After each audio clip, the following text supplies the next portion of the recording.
নমস্কাৰ, মই শ্ৰী সুখেশ দাস, বৈদিক এষ্ট্ৰলজাৰ।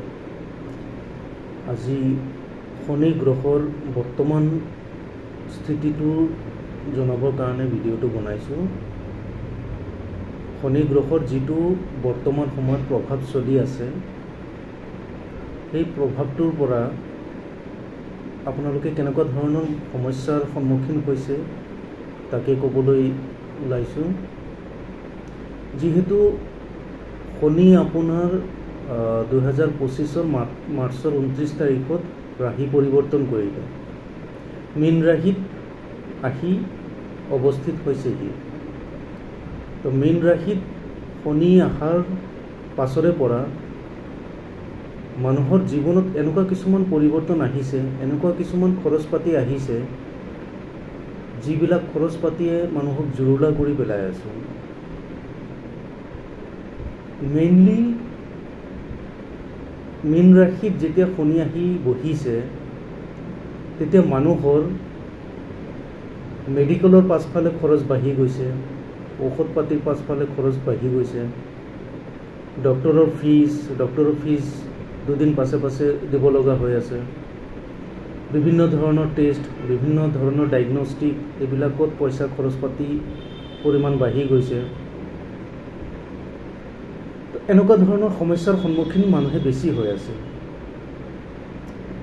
আৰু ইয়াৰ উপৰিও কিছুদিন আগতে ৰাহু আৰু মংগলৰ মুখামুখি দৃষ্টি নিক্ষেপ হৈ আছিলে, যাৰ ফলত বিভিন্ন ধৰণৰ দুৰ্ঘটনা, এক্সিডেণ্ট, গাড়ী হওক, বাইক হওক, ফ্লাইট হওক, ট্ৰেইন হওক, আপোনালোকে শুনিবলৈ পাইছে। আৰু বৰ্তমান সময়ত শনি আৰু মংগলৰ দৃষ্টি নিক্ষেপ হৈ আছে। ইয়াত এইটো সমস্যা কি হ'ল যে মানুহৰ শাৰীৰিক অৱস্থাও মানে বেয়ালৈ গৈছে। যেনেকৈ ভৰিৰ বিষ, কঁকালৰ বিষ, মানে নাভিৰ পৰা তলৰ অংশত বিভিন্ন ধৰণৰ বেমাৰ আজাৰ, বিভিন্ন ধৰণৰ কষ্ট, যিবিলাক অসহ্যকৰ বিষ বেদনাই আপোনালোকক জৰ্জৰিত কৰি পেলাইছে। এইবিলাক কাৰণত শনিৰ প্ৰভাৱটো আপোনালোকে কেনেকুৱা ধৰণৰ পাই আছে নিজেই বুজিব পাৰিছে।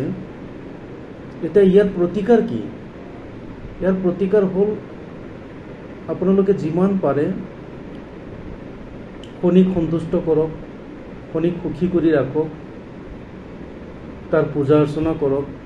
প্ৰতি শনিবাৰে আপোনালোকে শনি মন্দিৰত গৈ শনিৰ চৰণত দৃষ্টি কৰি পূজা অৰ্চনা কৰক, প্ৰাৰ্থনা কৰক। দুখীয়া মানুহক সহায় কৰক। যিবিলাক মানুহ কণা, লেঙেৰা, সিহঁতক সহায় কৰক।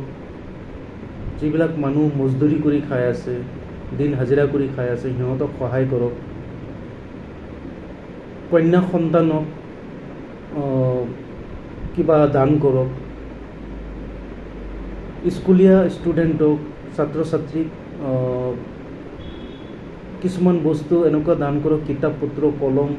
তেতিয়া আপোনাৰ শনিটো বহুতখিনি ভাললৈ আহিব আৰু আপোনাৰ সমস্যা বহুত ধৰণৰ সমস্যাৰ পৰা আপুনি